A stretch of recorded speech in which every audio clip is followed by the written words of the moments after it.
இடைவிடாது தொடர்ந்து நட்புலரி காலையில் நடந்து வரும் இந்த இணைய வழி பயிற்சியில் இன்று 1099வது நாள். இன்றைய ஆளுமை பற்றி ஒரு சிறு அறிமுகம். திருமதி சவிதா யுவராஜ் அவர்கள் BSc chemistry, MA yoga, Tamil, Montessori education system. அடிப்படையில் அவர் கவிஞர், எழுத்தாளர், பல தளங்களில் தனது பங்களிப்பை அளித்து வரும் இவர் கடந்த 1.5 வருடங்களாக நட்புலரியில் பயணித்து வருகிறார். ஒவ்வொரு மாதமும் தன் பங்களிப்பை தருகிறார். ஈரோடு மாவட்டம் சேர்ந்த கோபிச்செட்டிப்பாளையம். கோபிச்செட்டிப்பாளையம் என்றால் ஒரு சின்ன கோடம்பாக்கம் என்று சொல்வார்கள். ஈரோடு இந்தியாவிலேயே மஞ்சள் உற்பத்தியில் 2வது இடத்தில் உள்ளது. ஈரோடு மாநிலத்தில் 800 வருடங்களுக்கு முன்பாகவே காவிரி, பவானி சங்கமிக்கும் இடத்திலிருந்து தடுப்பணையின் மூலமாக செங்கல்ராயன் நொய்யலாற்றை இணைக்கும் அந்த கால்வாயை, வரலாற்று புகழ்மிக்க கால்வாயை இந்த மாவட்டத்தில் தான் உள்ளது.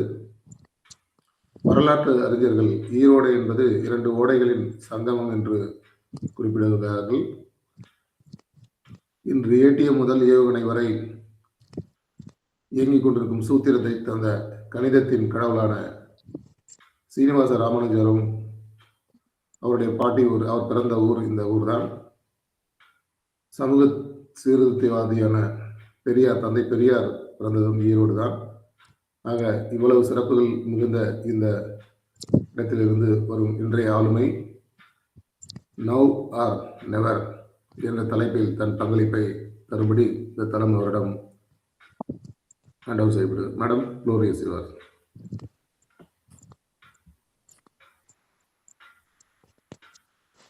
மேடம் மேடம் உங்களோட கேமரா மட்டும் அட்ஜஸ்ட் பண்ணிக்கோங்க. இன்னும் முகம் பாதி தான் தெரியுது.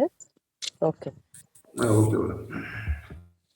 நற்புலவியின் அனைத்து ஆளுமையாளர்களுக்கும் எனது பணிவான வணக்கங்கள், புத்தாண்டு வாழ்த்துக்களும் கூட. Now are never. இப்போவே செய்யணும், இன்றைக்கே செய்யணும், எப்போவுமே செய்ய முடியாது. இப்போ செய்யலை, இன்றைக்கி செய்யலை அப்படின்னா எப்போவுமே செய்ய முடியாது அப்படிங்கிறது தான் இந்த தலைப்பினுடைய பொருள். அப்போது நவ் ஆர் நெவர் அப்படிங்கும்போது இதுக்கு உண்மையான மீனிங் என்ன அப்படின்னா, ஒரு சிக்கலான சுச்சுவேஷனில் நம்ம இருக்கோம். அந்த சிக்கலான சுச்சுவேஷனில், அந்த சிக்கலான டைமில் ஒரே ஒரு முடிவு மட்டும்தான் நம்ம எடுக்க முடியும். No other choices. நமக்கு எந்த சாய்ஸுமே இல்லை அப்படிங்கும்போது நாம் அந்த முடிவை எடுப்போமா எடுக்க மாட்டோமா அப்படிங்கிறத இந்த நவ் ஆர் நெவர் அப்படிங்கிற இதில் அப்படி நம்ம எடுத்துட்டோம் அப்படின்னா அது ஒரு உயிர் போகக்கூடிய பிரச்சனையாக தான் இருக்கும். அப்படிப்பட்ட சிக்கலாக தான் அது இருக்கும். அந்த நேரத்தில் அந்த ஒரே சொல்யூஷனை நம்ம அப்ளை பண்ணுறோமா அப்படிங்கிறத நம்ம பார்க்க போகிறோம் இந்த தலைப்பின் மூலமாக. மிகவும் சிக்கலான நேரத்தில் ஒரு முடிவு, எந்த ஆப்ஷனும் கிடையாது அப்படிங்கும்போது அந்த ஃப்ராக்ஷன் ஆஃப் செகண்டில் முடிவை நம்ம செயல்படுத்தணும். நல்லா திரும்பவும் பார்த்துக்கோங்க. No other options. நமக்கு எந்த ஒரு மாற்று ஆப்ஷன்ஸ் கிடையாது. யூஸ்வலாக நம்ம என்ன நினைப்போம் அப்படின்னா, நமக்குன்னு ஒரு சாய்ஸ் இருக்கும், ஒரு சான்ஸ் இருக்கும். அப்போ வரும்போது நம்ம இதை பண்ணிக்கலாம், அப்போ என்னோட டேர்ன் அப்போ வரும்ல, அப்போ செகண்ட் டைமில் நம்ம பண்ணிக்கலாம், அனதர் ஆப்ஷனில் பண்ணிக்கலாம் அப்படின்னு நினைப்போம். ஆனால் இது எப்படின்னு கேட்டிங்கன்னா, உங்களுக்கு அனதர் ஆப்ஷனும் கிடையாது, அனதர் டைமும் கிடையாது. அப்படிங்கும்போது உங்களோட டெசிஷன் மேக்கிங் எப்படி இருக்குது, உங்களோட சுச்சுவேஷன் ஹேண்ட்லிங் நீங்கள் எப்படி பண்ணுறீங்க அப்படிங்கிறத இந்த டைட்டில் மூலமாக நம்ம தெரிஞ்சுக்க முடியும். ஃபார் எக்ஸாம்பிள் பார்த்தீங்கன்னா, ஒரு பஸ் டிரைவர் இருக்காரு அல்லது ஒரு பைலட் இருக்காரு. அவங்க ஏரோப்ளைனை இயக்கிட்டு இருக்காங்க அல்லது பஸ்ஸை இயக்கிட்டு இருக்காங்க போது அந்த டைமில் அந்த ஃப்ளைட்டில் இருக்க பைலட்டுக்கோ பஸ்ஸில் ஓட்டிகிட்டு இருக்க டிரைவருக்கோ ஒரு நெஞ்சு வலி வந்துருச்சு. அப்போ அவங்க கிட்ட இருக்க ஒரே ஆப்ஷன் என்ன அப்படின்னு கேட்டிங்கன்னா, அவங்க உயிரை காப்பாற்றுறதோட ஃபர்ஸ்ட் ப்ரியாரிட்டி அந்த இடத்துல எது வரும் அப்படின்னு கேட்டிங்கன்னா, பல உயிருள்ள பயணிகள் பார்த்திங்கன்னா அவங்கள நம்பி அந்த ஃப்ளைட்லேயோ அந்த பஸ்லேயோ சேவ் பண்ணிட்டு இருக்கும்போது அவங்கள காப்பாற்றுறது தான் அவங்களோட ஃபஸ்ட்டு டிசிஷனாக இருக்கும், ஃபஸ்ட் ப்ரியாரிட்டியாகவும் இருக்கும். அப்போ இந்த இடத்துல பார்த்திங்கன்னா அவங்களோட உயிரே போனாலும் அது மேட்ரு கிடையாது. அந்த இடத்துல அவங்களோட டிசிஷன் எதுவாக இருக்கணும், அந்த பேசஞ்சரை சேவ் பண்ணுறது தான். சேவ் பண்ணி உயிரை அந்த இடத்துல விடுவாங்களா அப்படிங்கிறது அவங்களுக்கு தெரியாது. கிடைச்சா லாபம், இல்லை அப்படின்னா அவ்வளோதான். இருந்தாலும் தன்னுடைய பணியை நிறைவாக செய்யணும் அப்படிங்கிற மனமகிழ்வோடு அவங்களோட உயிர் இந்த உலகத்திட்ட பெரிய அப்படி நவ் ஆர் நெவர் அப்படிங்கிறதுக்கு இதை விட ஒரு சிறந்த உதாரணம் வேறு எதுவுமே சொல்ல முடியும்னு எனக்கு தெரில. இதுலேருந்து நமக்கு தெரியறதும் ஒன்றே ஒன்று தான், நன்றே செய் அதையும் நின்றே செய் அப்படிங்கிறதா. அவர் தனக்காக மாத்திரையோ மருந்தோ தேடிக்கிட்டு இருந்தார் அப்படின்னா அங்கே ஒட்டுமொத்தமாக எல்லா உயிரும் போகும். தன்னுடைய உயிரை விட மற்ற பேசஞ்சர்ஸ் உயிர் முக்கியங்கும் போது அந்த இடத்துல அவங்க அந்த சாய்ஸை தான் எடுக்க முடியும். சரி, இப்போ அடுத்ததான் நான் அவங்க எல்லாரையும் பார்த்து ஒரே ஒரு கேள்வி கேட்குறேன். இப்போ நாம எங்கே இருக்கோம்? யாராவது பதில் வாக்கிங் சொன்னீங்கன்னா போயிட்டு இருக்கோம். நட்புலரி தளத்துல இருக்கும். நற்புலரி தளத்துல இருக்கோம். வேற ஏதாவது பதில்கள்? வாக்கிங் போயிட்டு இருக்கேன். வாக்கிங் போயிட்டு இருக்கீங்க, வெரி குட். அடுத்ததுங்க? பிரபஞ்சம் இந்த பிரபஞ்சத்துல ஒன்றா இணைஞ்சிருக்கும் இயற்கையோடு. Super sir. நெக்ஸ்ட் அடுத்து வேற யாராவது ஒருத்தர் மட்டும் சொல்லுங்க.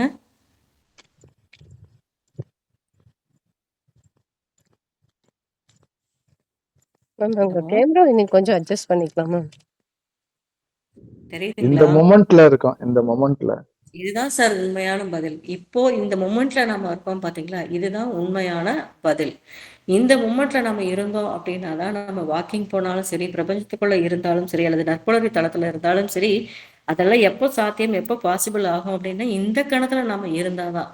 இப்போ முன்னாடி உள்ள எக்ஸாம்பிள்ல வந்து பாத்தீங்கன்னா அந்த டிரைவரோ பைலட்டோ இல்லை அப்படிங்கும்போது அவங்க இந்த கணத்துல இல்லை, அதனால அவங்களுக்கு அது தெரியாது. நாம இந்த கணத்துல உயிரோடு இருக்கிறதுனால நம்ம எங்க இருக்கோம் அப்படின்னு கேட்டீங்கன்னா இந்த கணத்துல இருந்தாதான் பிரபஞ்சத்துல இருந்தாலும் சரி, அல்லது டிரைவரா இருந்தாலும் சரி, அல்லது வாக்கிங் போயிட்டு இருக்கவங்களா இருந்தாலும் சரி, அதுதான் வந்து சரியான ஒரு பதிலா இருக்கும். சரி, இப்போ இந்த கணத்துல நம்ம இங்க இருக்கோம் அப்படிங்கும்போது இப்போ நம்ம எதுல இருக்கோம்? அடுத்த கேள்வி. ட்ரைனிங்கை கேட்டுக்கிட்டு இருக்கோம் மேடம். கேட்டுட்டு இருக்கீங்க, வெரி குட். அடுத்ததுங்க?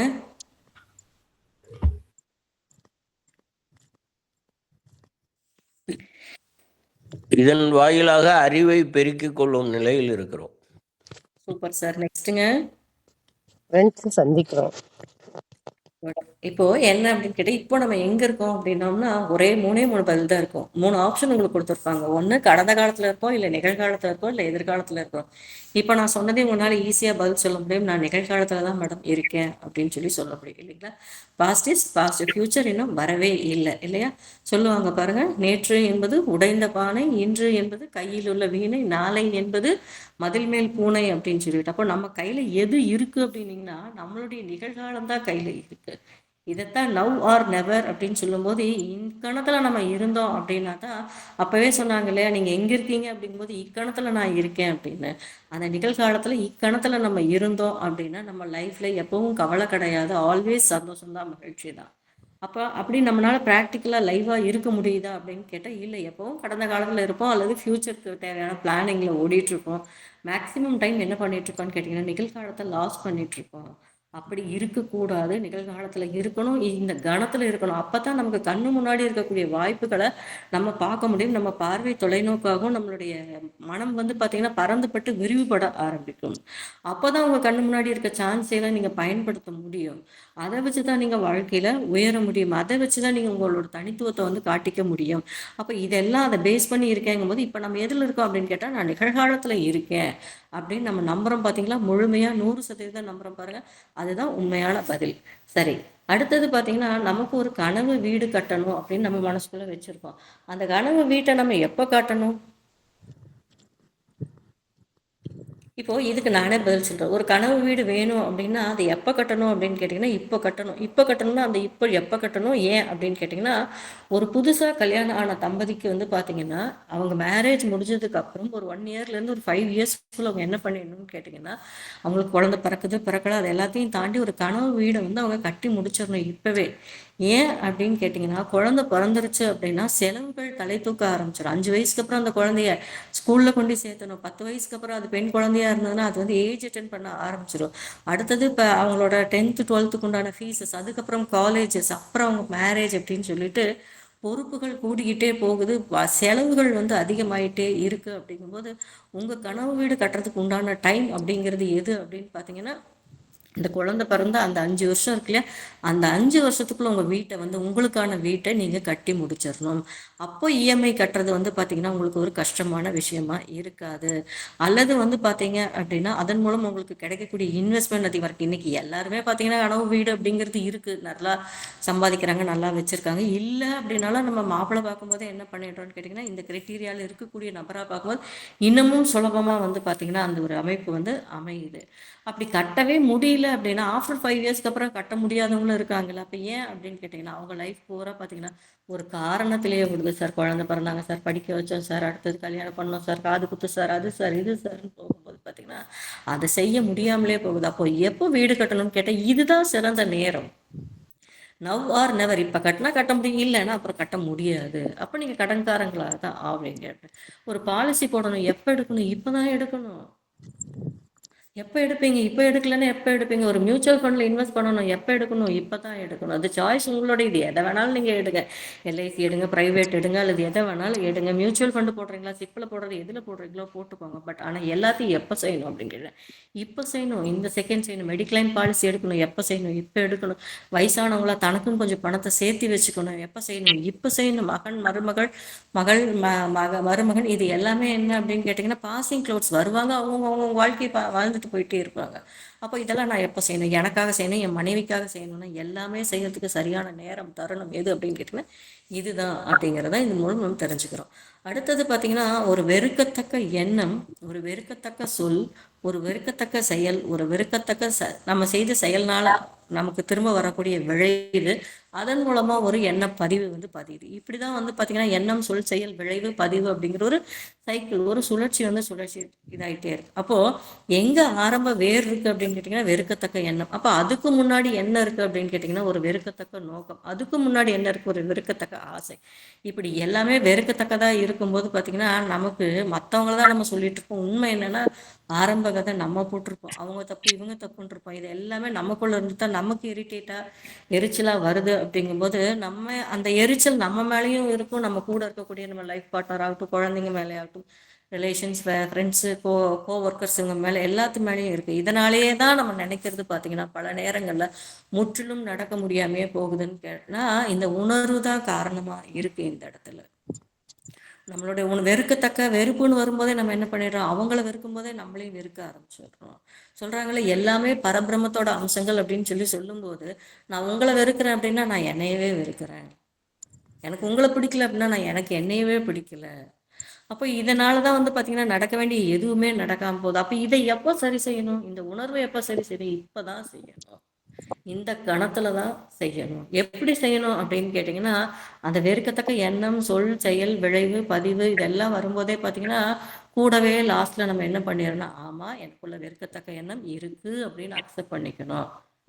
நான் வெறுக்கத்தக்க எண்ணத்தோட இருக்கேன், நான் வெறுக்கத்தக்க சொல் பேசியிருக்கேன், வெறுக்கத்தக்க செயல் செய்திருக்கேன், ஒரு விளைவை அதனால அனுபவிச்சிருக்கேன், அதனால எனக்கு அடுத்த பதிவு வந்திருக்கும் போது இது 5ஐயும் அக்செப்ட் பண்ணிக்கிட்டு அந்த இடத்துலயே நம்ம என்ன பண்ணணும்னு கேட்டிங்கன்னா அந்த எண்ணத்துக்கு மாற்றா இருக்கக்கூடிய நல்ல எண்ணம், நல்ல சொல், நல்ல செயல், நல்ல விளைவுகளை பதிவு வைக்க ஆரம்பிக்கணும். ஒரு நாள் ஒரு 2 தடவை பண்றதுனால அது மாறாது. அது ஒரு கன்சிஸ்டன்சியான ப்ராக்டிஸ். அதை தொடர்ந்து செய்யணும். எப்போ செய்யணும்? இப்போ செய்யணும். எங்கே செய்யணும்? இக்கணத்துல இருந்து செய்ய ஆரம்பிக்கணும். இப்போ இதெல்லாம் தான் நவ் ஆர் நெவர் அப்படிங்கும்போது இதெல்லாம் தான் இதை செஞ்சுக்க வேண்டியிருக்கு. சரி, அப்படி வெறுக்கத்தக்க எண்ணம் தோன்றும் போது நம்ம செய்கிற நல்லெண்ண சங்கல்பம் எப்படி இருக்கணும்? எனக்கு அவங்கள பிடிக்கல அப்படிங்கும்போது ஆமாம் எனக்கு அவங்கள பிடிக்கல, ஆனால் இனிமேல் அவங்கள பிடிக்கிற மாதிரி அவங்ககிட்ட இருக்கக்கூடிய நல்ல பழக்கங்களை எல்லாம் நான் பார்த்துக்குவேன். குறைகளை பார்க்கறதுனால தானே வெறுக்க முடியுது, நான் நிறைகளை பார்த்துக்க போகிறேன் அப்படின்னு சொல்லி மனசளவில் முடிவு பண்ணீங்க அப்படின்னா அங்கே ஏற்கனவே ஒரு முடிச்சிருக்கு, நீங்கள் ஒரு முடிச்சு போடும்போது 2 முடிச்சாகுது. அந்த முடிச்சு அவிழ்க்கணும்னா மாற்று எண்ணமா நல்ல எண்ணத்தையும் நல்ல சிந்தனைகளையும் போட ஆரம்பிக்கும் போது அந்த நல்ல எண்ணம் செயல்பட தொடங்கும். அப்போ ஒரு கால அளவு எப்பவுமே இயற்கை வச்சிருக்கு. நான் ஒன்று நினைச்சேன்னா நினைச்ச உடனே வந்து என் கையில கொண்டு வந்து கொடுத்துறது கிடையாது. இது வந்து ஒரு டைம் எடுக்குது. ஆனா சிலது பார்த்தீங்கன்னா நினைச்ச செகண்டே வந்துருது அப்படின்னா அங்க இடத்துல ஒரு அழுத்தம் இருக்கும்போது பார்த்தீங்கன்னா அது நடக்குது. அழுத்தம் இல்லாத ஒரு செயல் வந்து பார்த்தீங்கன்னா நடக்கிறது இல்லைங்கும் போது நீங்க அந்த இடத்துல போடுற எண்ணம் வந்து எப்படி இருக்கணும் அப்படின்னு கேட்டீங்கன்னா உணர்வு பூர்வமா, உணர்ச்சி ரீதியா அந்த வெறுப்பை தூக்கிட்டு அந்த இடத்துல விரும்பத்தக்கதா செய்ய. சரி, அவங்களுக்கு ஏதோ ஒரு சூழ்நிலை காரணம், அவங்க ஹியூமன் பீயிங், நானும் ஹியூமன் பீயிங். அவங்களும் சில பர்பஸ்க்காக இங்கே வந்திருக்காங்க, நானும் சில பர்பஸ்க்காக இங்கே வந்திருக்கேன். இது குவைட் நேச்சர். ஒருத்தருக்குள்ள ஒருத்தர் மிஸ் அண்டர்ஸ்டாண்டிங் ஏற்படுறது இயல்பு தான் அப்படின்னு சொல்லி அக்செப்ட் பண்ணி அதை ஏற்றுக்கிட்டோம் அப்படின்னா நம்மளுக்கும் மனசு நிம்மதி கிடைக்கும், அவங்களுக்கும் மனசு நிம்மதி கிடைக்கும். மன்னிக்கும் போது தான் நோய் எதிர்ப்பு சக்தி வந்து கூடுது அப்படிங்கிறாங்க. அப்போ அந்த இடத்துல ஒரு நன்றி கூறி நம்ம என்ன பண்ணிக்கிறோம் அப்படின்னு கேட்டிங்கன்னா, அந்த எதிர்மறை முடிச்ச இன்னும் சிக்கலாக்காமல் நம்ம அவிழ்த்துறோம். அப்போ இப்படி உடம்பு மனசுக்குள்ள இருக்கக்கூடிய ஒவ்வொரு எதிர்மறை முடிச்சுக்களையும் நம்ம அவிழ்த்துட்டு நேர்மறை முடிச்சுக்களா போட்டுக்கிட்டே போகும்போது பார்த்தீங்கன்னா அதுதான் இயற்கை நியதி, அதுதான் இயற்கை விதி. இயற்கையோடு ஏய்ந்து வாழ்தல், இயற்கையோடு இணைந்து வாழ்தல்னா உணவை மாற்றிக்கிறது மட்டும் இயற்கையோட ஏய்ந்து வாழ்றதோ இயற்கை விதிக்கு கட்டுப்பட்டு நடக்கிறதோ கிடையாது. உணர்வு ரீதியாகவும் இயற்கையோடு ஒன்றி வாழணும், உணர்ச்சி ரீதியாகவும் இயற்கையோடு ஒன்றி வாழணும். அப்போ நல்ல எண்ணங்கள் நல்ல செயல்கள் இதெல்லாம் ஆகும்போது ஒருவருத்தரும் இப்படி ஒருத்தரை நம்பி நம்பி மாறும்போது பார்த்தீங்கன்னா அந்த இடத்துல எப்பவுமே பேரானந்தம் தான் இருக்குது. இந்த பாம்பே படத்தோட முடிவில் பாருங்க, அந்த கடைசி ஒரு பாட்டு வரும், மலர்கின்ற மலர் போல அப்படின்ட்டு அந்த ஒரு பாட்டு வரும். எல்லா குழந்தைகளும் அந்த இடத்துல போர் வேண்டான்னு சொல்லிட்டு அமைதி அந்த பாட்டை பாட ஆரம்பிக்கும் போது ஒரு குழந்தை பாட அடுத்து இன்னொரு குழந்தை, அடுத்து ஒரு குழந்தை, அடுத்து ஒரு குழந்தை, உருவத்திலையும் வயசுலையும் தான் எல்லாரும் பெரியவங்க, ஆனால் மனதளவில் எல்லாருமே குழந்தைகள், எல்லாருமே நல்லதை விரும்பக்கூடிய குழந்தைகளாகத்தான் இருக்குங்கும் போது அப்போ அது என்னன்னா அந்த ஊர் கூடி தேரெழுத்தல் அப்படிங்கிற மாதிரி அது அந்த இடத்துல மாற்றத்தை கொண்டு வருது. இப்படி செய்கிற மாற்றங்களை தான் எப்போ செய்யணும், இன்றைக்கே செய்யணும், இக்கணம் முதலே செயல்படுத்துகிற சூழ்நிலை மனிதர்களும் இன்கே சில பேர் மாறல, அப்படியே பழைய மாதிரி இருக்கிறாங்க அப்படின்னா கூட நாம் சூழலை பார்க்கக்கூடிய பார்வையும் அதோட ஏற்புத்தன்மையும் பார்த்தீங்க அப்படின்னா நமக்கு ஏற்படக்கூடிய இந்த அனுபவபூர்வமான அனுபவத்தால் இக்கணமே அறிய முடியும். வேர்ல்டை திருத்துறதோ மனிதர்களை திருத்துறதோ நம்ம வேலை கிடையாது. ஒரு பாதையை காட்டுறோம், பயணிக்கிறதும் பயணப்படாமல் இருக்கிறதும் அவங்க கையில் தான் அந்த சாய்ஸ் இருக்குது. அப்போ அப்படிங்கும்போது நமக்கு அது சரின்னு பட்டால் நாம் அதை செய்துட்டு போயிட்டே இருக்கலாம். இப்போ இந்த எண்ணம் சொல் செயல் விளைவு பதிவு இது மட்டும்தான் மனுஷனோட வாழ்க்கையில் ஆதிக்கம் பண்ணுதா அப்படின்னு கேட்டால் இல்லை, இன்னொன்றும் இருக்குது. அது என்ன அப்படின்னு கேட்டிங்கன்னா சிந்திக்கிற சிந்தனை, யோசிக்கிற யோசனை, பண்ணக்கூடிய கற்பனைகள், அடுத்தது பார்த்திங்கன்னா நம்பக்கூடிய நம்பிக்கைகள், அலைநீளங்கள், அதிர்வுகள், பழக்க வழக்கங்கள், அகக்காட்சி படங்கள், இது அத்தனையுமே எதிர்மறையிலிருந்து நேர்மறையாக மாற்றணும். விவேகானந்தர் சொல்வாரியா, நீ இன்னைக்கு இருக்கக்கூடிய நிலைமைக்கு நீ தான் பொறுப்பு அப்படின்னா நாளைக்கு உன் வாழ்க்கை எப்படி இருக்கணும் அப்படிங்கிறது மாற்றக்கூடிய சக்தியும் வல்லமையும் உனக்குள்ள இருக்கு அப்படின்னு சொல்லி விவேகானந்தர் சொல்றார்.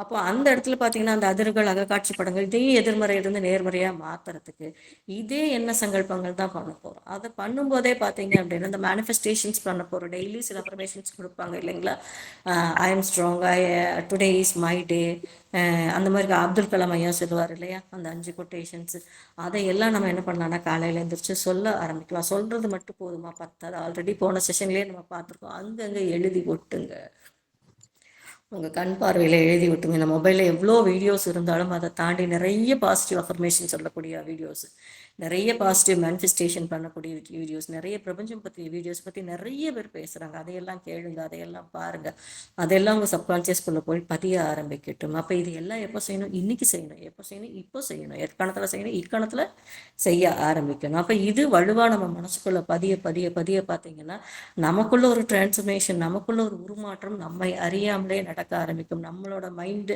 டியூன் ஆகிறது நமக்கு தெரியாமலே நடக்க ஆரம்பிக்கும். அப்போ நம்ம நினச்சதுக்கும் அதை அடையிறதுக்கும் இருக்கக்கூடிய அந்த இடைவெளியானது என்ன ஆகும் அப்படின்னு பார்த்தீங்கன்னா குறைய ஆரம்பிக்கும். இஃப் இட் இன்கேஸ் அது நடக்கவே இல்லை அப்படின்னா கூட நம்மளோட அக்செப்டன்ஸ் என்னவாயிரும்னு கேட்டிங்கன்னா கூடிக்க ஆரம்பிச்சிடும். எனக்கு அது பொருத்தமானது இருந்தால் கிடச்சிருக்கு, எனக்கு அது பொருத்தம் இல்லை அதனால் எனக்கு கிடைக்கல அப்படின்னு சொல்லி அக்செப்டன்ஸ் பண்ணிட்டு நம்ம என்ன ஆயிடுவோம் அப்படின்னு கேட்டிங்கன்னா மூவ் ஆன் ஆக ஆரம்பிச்சிருவோம். அந்த சூழ்நிலையை விட்டு நம்ம அடுத்ததை நோக்கி ஓட ஆரம்பிச்சிடும். நம்மளோட வாழ்க்கையே பார்த்திங்கன்னா ஒரு கடிகாரமாக தான் நிற்காமல் ஓடிக்கிட்டே இருக்கிறதுனால தான் do it now is a primary priority அப்படின்னு சொல்லி சொல்கிறாங்க. எதையும் இப்போவே செய்யுங்க, அதுதான் உங்களோட ப்ரைமரி ப்ரையாரிட்டி, எனக்கு மட்டும் இல்லை எல்லாருக்குமே அப்படிங்கிறதா. நதி எடுத்துக்கோங்க, தண்ணி ஓடிக்கிட்டே இருக்கிற தண்ணி ஒரு இடத்துல மட்டும் நிற்கிறதே கிடையாது. ஒரு இடத்துல இருக்கிற தண்ணி இன்னொரு இடத்துல இருக்காது. அதுக்கப்புறம் அங்கே இருக்கிற தண்ணியை குடிச்சோமா எல்லாத்துக்கும் எங்கேயுமே தண்ணி நிற்காது. அது நதி போல் ஓடிக்கொண்டே இருக்கும்போது ஒரு இடத்துல இருக்கிற தண்ணி இன்னொரு இடத்துக்கு வரும்போது மாறி மாறி போகுது, தேங்கிறதே கிடையாது. அப்படிங்கும்போது நாமளும் அந்த நதி மாதிரி தான் ஓடிக்கிட்டே இருக்கணும். நமக்கு கிடைக்கிற வாய்ப்பு அது எந்த வாய்ப்பாக இருந்தாலும் சரி, வாழ்க்கையில் உயரத்துக்கு உண்டான வாய்ப்புகள் நமக்கு கிடைக்குது அப்படின்னா அதை பயன்படுத்தி நாம் நம்மளை உயர்த்திக்கிட்டே போயிட்டே இருக்க வேண்டியதுதான். அப்போ அந்த உயர்வுக்காக வேண்டிய நம்ம என்ன பண்ணணும்னு கேட்டிங்கன்னா எவ்வித பிரதிபலனும் எதிர்பார்க்கக்கூடாது. சொல்லுவாங்க என்ன அப்படின்னு கேட்டிங்கன்னா கடமையை செய், உன்னோட கிடைக்கக்கூடிய பலன்களை எதிர்பார்க்காத அப்படின்னு. இப்போ கூட சொல்றாங்க தானம் தர்மம் இது ரெண்டுக்கும் உள்ள வித்தியாசத்தை சொல்லும்போது பார்த்தீங்கன்னா என்ன சொல்றாங்க, ஏன் தானம் செய்தவர் தர்மர், அதே இதை செய்தவர் கர்ணர், ஆனா கர்ணனை கொண்டாடுற அளவுக்கு தர்மரை கொண்டாடுறது இல்லையே அப்படின்னா, கர்ணன் எப்பவுமே இது செய்தா எனக்கு இது கிடைக்கும் அப்படிங்கிற எண்ணத்தோட செய்ய வேண்டியது என்னுடைய கடமை, என்னுடைய ரெஸ்பான்சிபிலிட்டி, அந்த ரெஸ்பான்சிபிலிட்டியில இருந்து நான் செய்யறேன் அப்படிங்கிற மனநிலையோட செய்யறாரு. நான் செய்யணும் அப்படிங்கிற மனநிலை கூட கிடையாது, என்கிட்ட இருக்கு நான் கொடுக்குறேன் அவ்வளவுதான், இல்லாதவங்க வாங்கிக்கிறாங்க அப்படிங்கிற மனநிலை. ஆனா எப்போ நமக்கு ஒரு செயலை நம்ம செய்யும் போது நான் செய்கிறேன் அப்படிங்கிற மனநிலை வருதோ, அல்லது பார்த்தீங்கன்னா இதை செய்தா எனக்கு இந்த பலன் கிடைக்கும் அப்படிங்கிற எண்ணத்தோட நம்ம செய்யறோமோ, அந்த நோக்கத்துல நம்ம அடிபட்டுறோம்.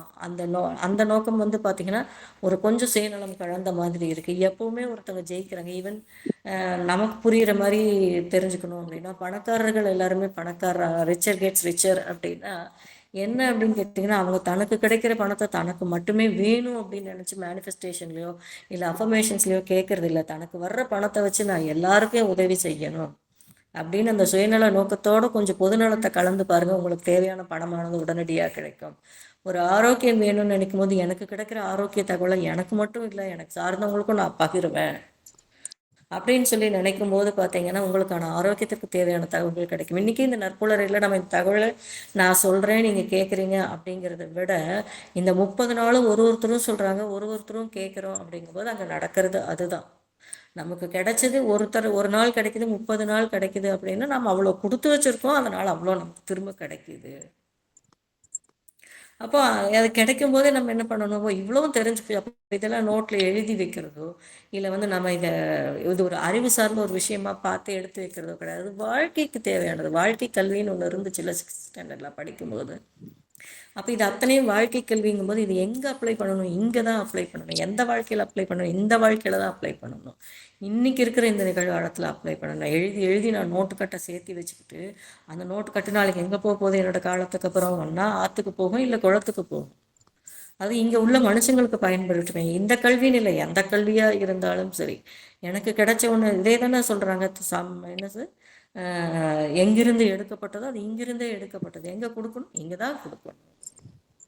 அப்போ எடுக்கிறதும் கொடுக்கறதும் எங்கே நடக்கணும், இங்கே தான் நடக்கணும். அப்படிங்கும்போது இது அறிவு சார்ந்ததாக இருந்தாலும் சரி, பணம் சார்ந்த விஷயமா இருந்தாலும் சரி, ஆரோக்கியம் சார்ந்த ஒரு தகவல்களாக இருந்தாலும் சரி பகிர்கொள்ளுங்கள். நீங்கள் மற்றவங்களுக்கு கொடுக்கறது நீங்கள் ஸ்பெஷலாலாம் கொடுக்கறது கிடையாது. நீங்கள் கேட்டீங்க, உங்களுக்கு யூனிவர்ஸ் கொடுத்துருக்கு, யூனிவர்ஸ்லேருந்து எடுத்ததை திரும்ப யூனிவர்ஸ்க்கு தான் கொடுக்கணும்னா யூனிவர்ஸ்ன்ற ஒன்று இல்லை, மனிதர்கள் தான் ஒவ்வொருத்தரும் யூனிவர்ஸ். அப்படிங்கும்போது அவங்கக்கிட்ட தான் நம்ம கொடுத்துறோம். நமக்கு தெரியும் இல்லையா, ஆல்ரெடி யூனிவர்ஸ் அப்படிங்கிறது சப்கான்சியஸ் மைண்டையே நம்ம யூனிவர்ஸாக நினச்சிக்கிட்டோம் அப்படின்னா அதுதான் யூனிவர்ஸ். அப்போ சப்கான்சியஸ் மைண்டோடு இருக்கிறவங்க யார், நமக்கு சுற்றி இருக்க மனிதர்கள் தான் அவங்க எல்லாருமே. அப்போ அவங்களுக்கே திருப்பி கொடுத்துருவோம், தேவையுள்ளவங்களுக்கு திருப்பி கொடுப்போம். தேவையில்லாதவர்களுக்கு திருப்பி கொடுத்தோம் அப்படின்னா அது மறுபடியும் தேங்கிடும், அன்வான்டாக போய் சேரக்கூடாது. தேவையற்றவர்களுக்கு கொடுக்கறத விட தேவையானவர்களுக்கு கொடுக்கும்போது பார்த்திங்கன்னா அதனுடைய பலனும் நலனும் பார்த்திங்கன்னா மிக அபரிமிதமாக பெருகும். அப்போ எப்போ அபரிமிதம் நடக்க ஆரம்பிக்கும், கொடுத்தா தான் அபரிமிதம் நடக்கும். எனக்கு கிடைச்சது நானாக கிரியேட் பண்ணது இந்த உலகத்தில் என்ன, எதுவுமே இல்லை. நானாக கிரியேட் பண்ணது இந்த உலகத்தில் என்ன, எதுவுமே கிடையாது. அப்போது ஆல்ரெடி இந்த சமூகத்திலேருந்து நான் எடுத்துக்கிட்டது என்ன, எனக்கு தேவையான துணி எடுத்திருக்கேன், எனக்கு தேவையான உணவு எடுத்திருக்கேன், நான் தங்கிறதுக்கு ஒரு வீடு கிடச்சிருக்கு, நான் பேசி பழகிறதுக்கு எனக்கு உறவுகள் கிடச்சிருக்காங்க, நண்பர்கள் கிடச்சிருக்காங்க. இந்த வாழ்க்கையை நான் நிம்மதியாக வாழ்கிறதுக்கு எனக்கு வாழ்க்கை முழுசுக்கும் தேவையான ஒரு துணையாக ஒரு வாழ்க்கை துணை கிடச்சிருக்காங்க. நாங்கள் 2 பேரும் சேர்ந்து ஒரு குழந்தைகளை உருவாக்கி வளர்த்தக்கூடிய அளவுக்கு அந்த வாய்ப்பையும் கடவுள் எங்களுக்கு கொடுத்துருக்காங்க. அப்போ இதை எல்லாமே என்னன்னு கேட்டிங்கன்னா அந்த பிரதிபலனை எதிர்பார்க்காம நம்ம செய்ய பார்த்திங்கன்னா நமக்கு கிடைக்கக்கூடிய அபரிமிதங்கள் அப்படிங்கிறது கூடுதலாகவே வந்துட்டுருக்கும். இந்த இயற்கையில் ஒன்று தான், நீங்கள் ஒன்று கொடுத்தீங்க அப்படின்னா அதற்கு ஒரு விலை இருக்குது.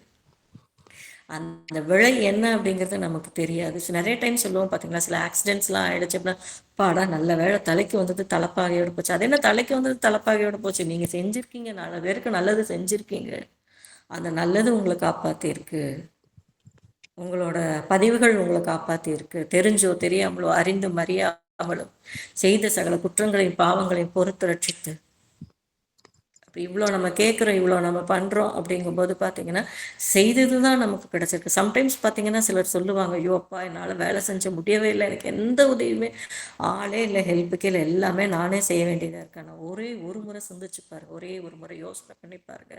யாரோ ஒருத்தர் இந்த மாதிரி சூழ்நிலையில் இருக்கும்போது உங்ககிட்ட ஒரு உதவி கேட்டாங்க அப்படின்னா நீங்கள் செய்தீங்களா அப்படின்னு யோசிச்சு பாருங்க. அவர்களுக்கு நீங்கள் செஞ்சுருந்தீங்க அப்படின்னா உங்களுக்கு அந்த கருணையானது காட்டப்படும். நம்ம நினச்சிக்கிறோம் இயற்கை வந்து ரொம்ப கருணையானது, அன்புமயமானது அப்படின்ட்டு. அப்படி கிடையாது. இயற்கை கருணையும் அன்பும் நிறைந்தது ஒரு முகம்.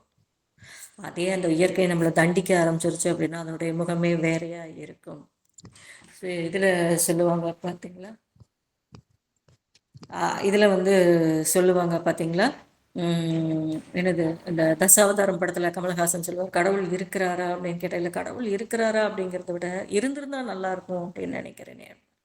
அந்த வயல் வந்து இதில் போய் விழுங்கும்போது விழுந்து அதுக்கப்புறம் இத்தனை பேர் உயிரை வாங்கிட்டு அதுக்கப்புறம் எனக்கு அது பிரயோஜனம் இல்லையே அப்படின்னு சொல்லி சொல்லுவாங்க பாருங்க. அந்த மாதிரி வந்து என்ன அப்படின்னு கேட்டால், எதுவுமே நமக்கு நன்மை அளிக்கிறதா மாறணும் அப்படின்னா நல்லவர்கள் எல்லாமே ஒன்றா கூடணும், அங்கே நல்ல விஷயங்கள் சிந்திக்கப்படணும். அப்போ அந்த இடத்துல எல்லாமே மாறி போகும். அந்த பாட்டு கேட்கும்போது எவ்வளோ நல்லா இருக்கு. நல்லவர்கள் கூடும்போது நல்லவைகள் கூடி போகும், எல்லாம் மாறிவிடும். அதே இந்த பாட்டுங்க, சுடரி சுடரி உடைந்து போகாதே.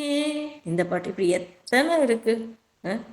நமக்கு நாமளே உடம்பு சிலிச்சிலா உடஞ்சா கூட அதுக்கு கூட இப்போ சொல்றாங்க, எத்தனை துண்டா உடையிறியோ அத்தனை துண்டா நீ எந்திரிப்ப அப்படின்னு சொல்லி. அப்போ அது கூட வந்து பார்த்தீங்கன்னா பாசிட்டிவாக பார்க்கக்கூடிய அளவுக்கு வரணும்னா நம்ம மனம் எவ்வளோ வலிமை பெற்றதாக இருக்கணும், நம்ம மனம் எவ்வளோ உயர்வு பெற்றதாக இருக்கணும். அப்போ நம்ம எவ்வளோ செய்ய வேண்டியிருக்கு இந்த கணக்கு. முதல்ல நம்ம செய்கிற மற்றவங்களுக்கு செய்கிறது எல்லாமே அவங்களுக்காக செய்கிறது கிடையாதுங்க. அவங்களுக்கு ஒரு கஷ்டங்க, நான் தாங்க போய் உதவி செஞ்சேன். அவங்களுக்கு ஒரு கஷ்டங்க, நான் தாங்க பணம் கொடுத்தேன். அவங்களுக்கு அன்றைக்கி முடியாமல் போயிடுச்சுங்க, நான் தாங்க ஹாஸ்பிட்டலுக்கு கூப்பிட்டு போனேன். இல்லை, நீங்கள் எப்போ செஞ்சதுக்கு கடனை கழிச்சிட்ருக்கீங்க அவங்களுக்கு.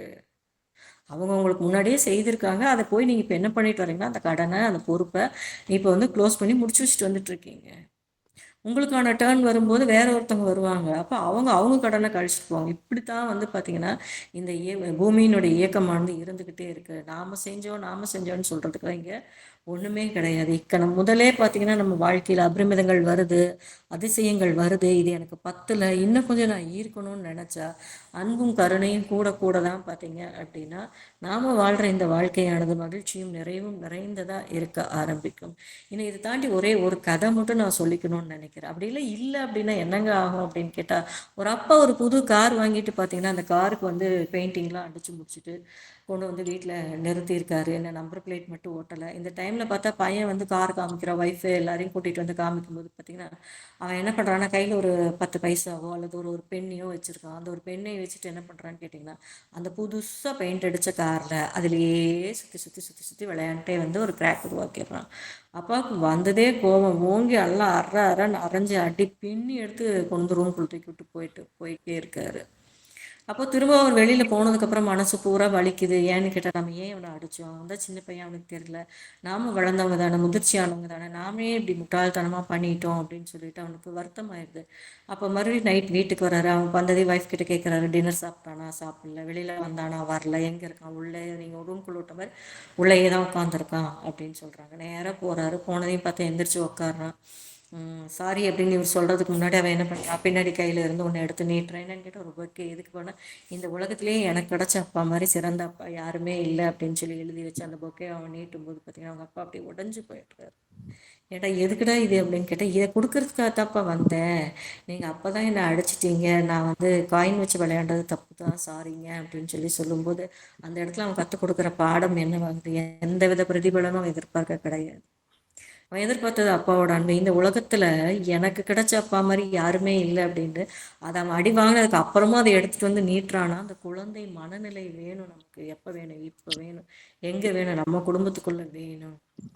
நம்ம வீட்டுக்குள்ள இருக்கவங்கள்ட்ட ஈகோ இல்லாம இருந்துருவாங்க. வாழ்க்கை பூரா பயணிக்கிறவங்க கிட்ட நம்ம ஈகோ இல்லாம இருந்தோம் அப்படின்னாலே, வெளியில இருக்கவங்கள்ட்ட நம்ம தொழிலுக்காக, வேலைக்காக எவ்வளவோ ஈகோ இல்லாம அட்ஜஸ்ட்மென்ட் பண்ணிட்டே போறோம்.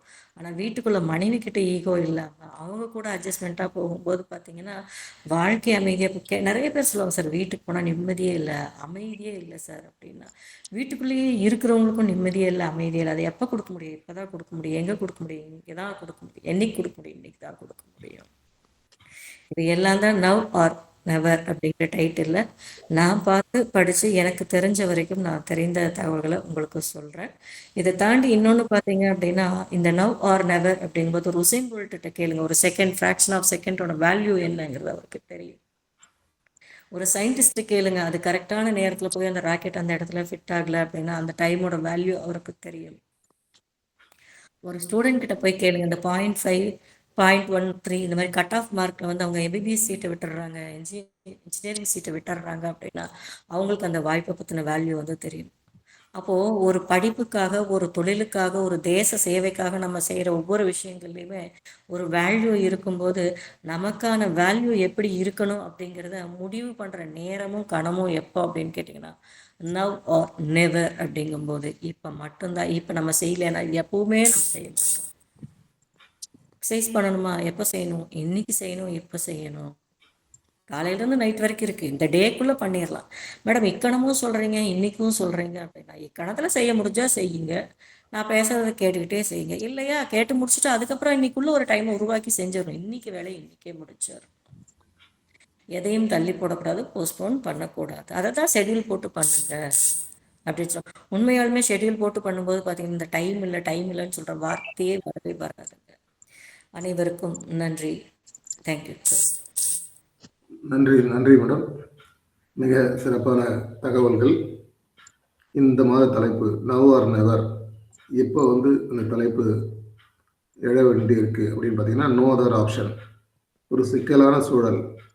இந்த பஸ் டிரைவர், பைலட்டு உதாரணத்தோட அவங்களுக்கு திடீர்னு நெஞ்சுவலி வந்தால் தன்னுடைய பயணிகளை காப்பாற்றுறது தான் முதல் வேலையாக இருக்கும்.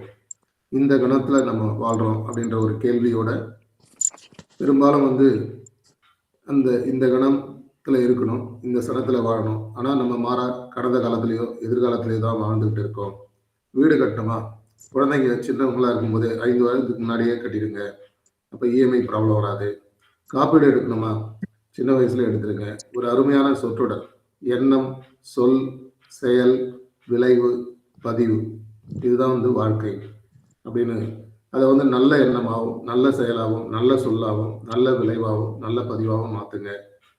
எதிர்மறை விளைவுகளை நேர்மறை விளைவுகளாக affirmative sayings, today is my day காட்சிப்படுத்துங்க. அதை வந்து செயல்படுத்துறதுக்கான விஷயங்களை கொடுங்க.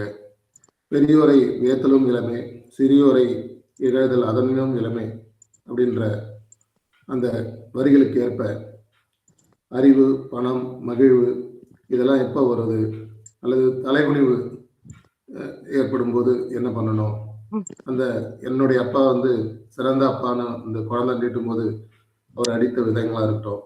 கடைசியா உசைன் போல்ட், ஜமைக்கான்ற நாடு உலக வரைபடத்திலே எங்க இருக்குன்னே தெரியாது. உசைன் போல்ட்டால அந்த நாடு வந்து முன்னிலைப்படுத்தப்பட்டது. அந்த ஒரு நொடி எவ்வளவு மதிப்புமிக்க நொடி. ஒரு மாணவர் கட் ஆஃப் மார்க்ல விட்ட அந்த பாயிண்ட் புள்ளி, ஸோ அது எவ்வளவு மதிப்பானது. இப்படி பல விஷயங்களை வந்து நவ் ஆர் நெவர் என்ற தலைப்பில் மிக சிறப்பாக மேடம் கொடுத்தமைக்கு நன்றி. ஸோ பின்னோட்டம்